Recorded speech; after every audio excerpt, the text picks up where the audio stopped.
Dove soap smells so good. Man, you know what I love?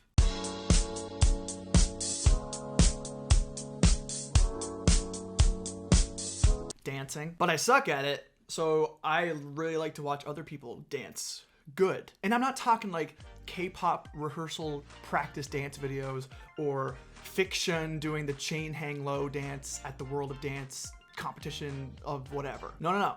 When I need my fix of people that dance well and theatrics, I go to The Next Step, because it's more than just dance.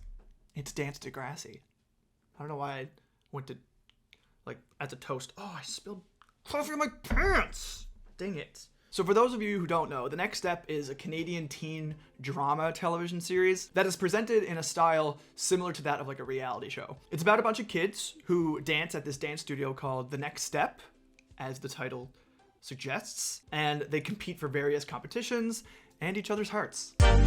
There's romance, there's betrayal, there's shawarma. It's everything you want in a television program. Father, I knocked over something. So I got really into The Next Step when I was in grade 11, and I made it my entire personality. It was only a few seasons birthed at that.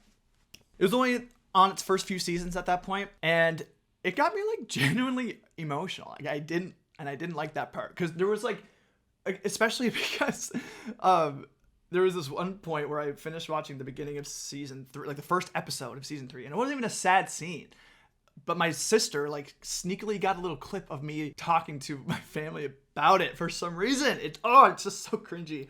Like whenever the song plays, I get all emotional. You're weird. It sucks. No. Stop. So I don't. But like this show is freaking going, dude. It's currently steamrolling on its 8th season with 219 episodes as of me saying this right now, having begun in 2013. And just to put that into perspective, Murdoch Mysteries, which is another, or just a wildly popular Canadian television show, began in 2008, has 16 seasons, and is sitting at 251 episodes.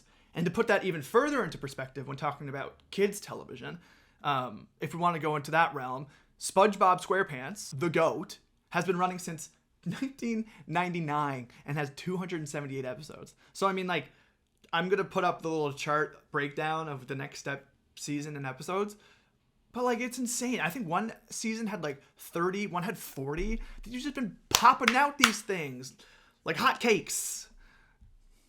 So let's talk about what the show actually is about. So outside looking in, I'm sure you're probably just like, oh dude, this has been going on for 8 seasons for the past 10 years, over 200 episodes. It must be really good, right? No. The show is an absolute mess. And that's what makes it so incredible to watch, but also mad confusing. It's shot like a mockumentary, so like The Office or Parks and Rec, What We Do in the Shadows, that kind of thing. But they have talking heads, and they use their sound effect cues to display like they're also part of a reality competition show. For example, like in Big Brother, when there's a competition or something going on, and the boys are in the recording suite or whatever, and we see as an audience somebody take a fall or take a spill, and we're just like, oh no, like something's gonna happen or something might not happen. It's gonna affect their gameplay, whether they win or lose. You know, cut to that person, and they'll be like, oh, I fell down. I'm not sure how I'll get out of this one. I just hope that my time is the fastest. I need to win this power veto. It is my absolute last hope to staying in this house. They're reacting in real time as if they're like, but we know that they're retelling the story. So it's like, it's weird, and it throws me off. I can't believe Michelle backed out of the duet. I'm so upset right now. Dude, you already went through all this. You know what happened. Which would be perfectly fine if the angle that they're going for is being a scripted reality competition show. But it's not. It's like a slice of life drama about busting a move. At least with reality TV, it's only scripted to a certain extent. Like, obviously, there's a lot of debate about particular shows and how much are scripted kind of to the T, and which ones are just like situations presented where the talent reacts in a more honest and sincere way. But there's a lot of leeway with like what the talent actually says, for the most part. This is a huge blanket statement. I don't know anything about reality TV, never worked in reality television. I'm an idiot, so take this all with a grain of salt. But this show is supposed to be scripted, or like supposedly. So I don't understand what their angle is. Speaking of it being scripted, I'm not entirely convinced that it is. Between both the lines themselves and their delivery, everything just kind of feels so insincere and bland. Hey. I miss you, like, a lot. I know. Don't worry about it so much, though. But now that I didn't make it, like, I'm never gonna see you anymore. You'll be okay. Like, it's as if they only had one chance to shoot a particular scene and then they had to move on. I'm sorry, Cecilia. I loaf you. Cut. It's perfect. Wait, I said loaf. Can I try it again? No, sorry, we'll just fix it in post. But probably not do that. So that was a bit I was going to do in hindsight, but then I actually started doing a bit more research, and I came across this video by Brittany Raymond, who plays Riley, and she's doing an honest reaction to the first few episodes of season 1. She gave us some behind the scenes information, which was really cool because she explained that 99% of the script was improv, or like unscripted technically, because it was written, well, why did I say it like that? Because it was written as an outline, and then the actors had to react to the situations that they were given in the outline script. Usually in a television show, I'm saying this again, I went to school for a few years studying this. I've worked in the industry for not even a full year, but with my experience learning about writing in television, just from like people I follow and from doing my own research, when you're writing a script, you start off with a premise. That's pretty much just like details and like more broad strokes of what the story is going to be about in a paragraph. And then you move on to the outline, which is actual in like a draft format where you have your scene headings at the top. So it'll be like exterior, Jono's bedroom, afternoon, or whatever. And then instead of having like dialogue in the text, it'll be like, this is the situation that's going to happen. This is going to be the character moment. And then finally that moves on to the first draft where you write like an actual draft of the script, which includes dialogue and an action description and transitions and etc. So Brittany was saying that the script that they received was just an outline with just like a little detailed situation for them to go off of, and they would like, the actors would just react to that and come up with their own dialogue while the scene was being played out. And I was like, holy heck, that is wild. What a choice to make as creatives, as a production. It's like, it could be really good. Unfortunately, it's not. But that's not at the fault of, like, the actors were doing their best, I'm sure, and their kids, like, they could dance sick, and they're probably great actors, probably. But it's also on the director. It's also on the directors to be like, okay, why don't we try that one again? So yeah, I thought that was really interesting. If you would like to learn more about the nitty-gritty details of each episode behind the scenes, I believe Brittany goes up to like probably halfway through season 1 on her channel right now. Go check those out. Now let's talk about the meat of the show, like actually dissecting an episode, or 3. So at the start, it introduces us to some of the kids that we'll be following along with in this, I guess, span of however many seasons. They're the main players, the Super Troopers. They're all auditioning for A Troop, which is like the best of the best within the next step. They're the top dogs at the studio. They're the group that gets to go to all the competitions, and they get scouted out by professional dance people. And apparently they get the most airtime for whatever documentary they're supposed to be filming, which is another really interesting thing, because I know in the Office, at least, they address why the cameras are around. But in shows like Parks and Rec never does that. What We Do in the Shadows kind of does, like, they actually interact with the camera crew, which is really funny. It's a great show. But this show doesn't. They just, and sometimes they even have shots that like go in behind the camera. Like, it's as if there's a camera, they're filming the interview that's being filmed.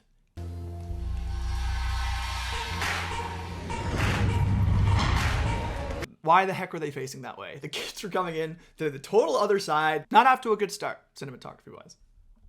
I say that as a student who took camera and lighting at Sheridan College.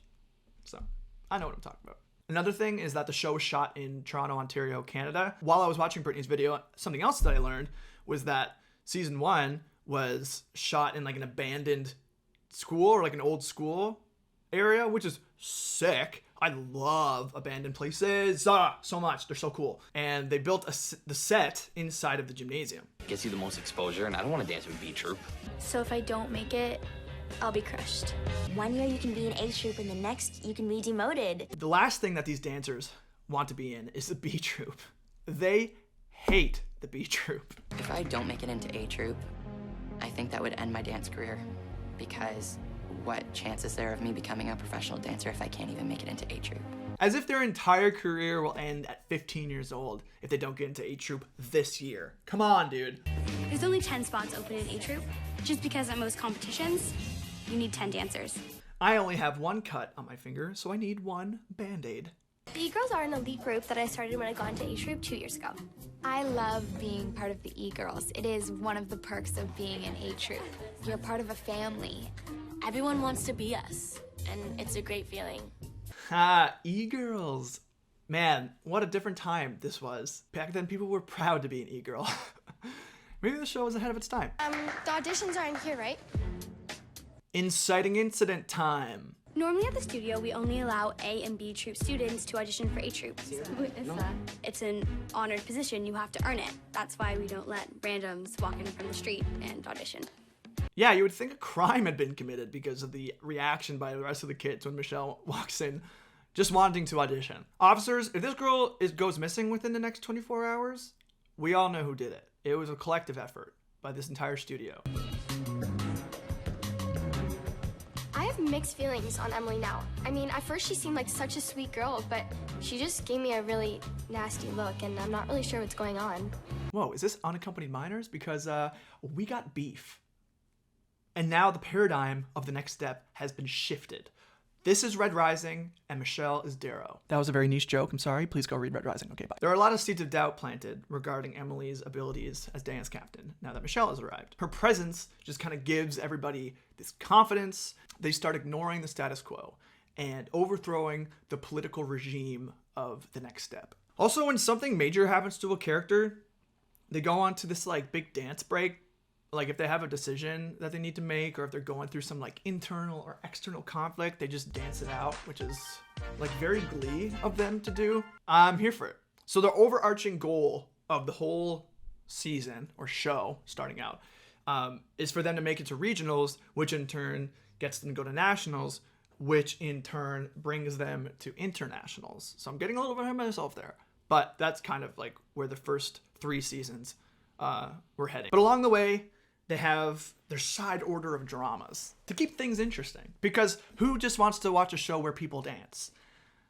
Me, but they don't care about that. So Michelle and Emily duke it out to become dance captain. James needs help with math and talking to women. Eldon stirs up a little bit of a love fest. Chloe is poor. Injuries, rival studios, drama, drama, drama. And while I do think that I can be a victim of saying that these shows I watched as a kid were so much better than the ones that they're making for kids now. Technically, I kind of did watch the show when I was a kid, so it's a little bit of an in-between. I kind of have to catch myself and understand that it was a different time back then.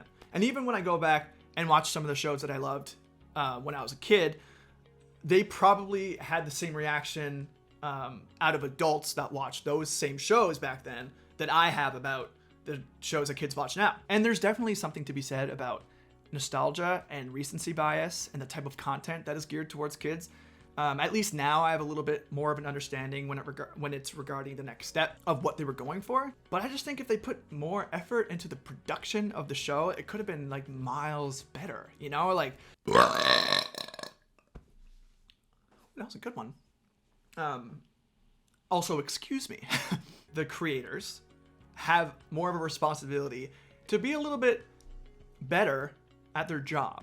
Again, I say this, I've never been in their shoes, nor will I probably ever will be. And there's a lot of stuff that goes on with production. But come on, you have this opportunity here with these kids that are great dancers, that probably have some acting chops on them if you allow them the choice of memorizing lines, of working with not only the other kid actors, but with the creators of the show to figure out character motivation, to help them make wise acting choices when reacting to these situations that they're given, even if it has to be improvised. There's ways that they could have been coached a little more so it kind of comes off a little bit more natural, because it's like it does come off natural in the show because you're just like, oh, this is probably how kids act, but it's almost as if, I don't know how to explain it, okay, but there's just something off about it in my bones and it doesn't sit right with me and I can't take it seriously. Tough for a drama to not be taken seriously because that's the point of it. Cheers to using words good. So yeah, that's it. I just wanted to talk about this show because it is wild. I'm so interested in the production and how it's made. It's just so wild to me. Thanks for watching. K, love you. Thanks. Bye.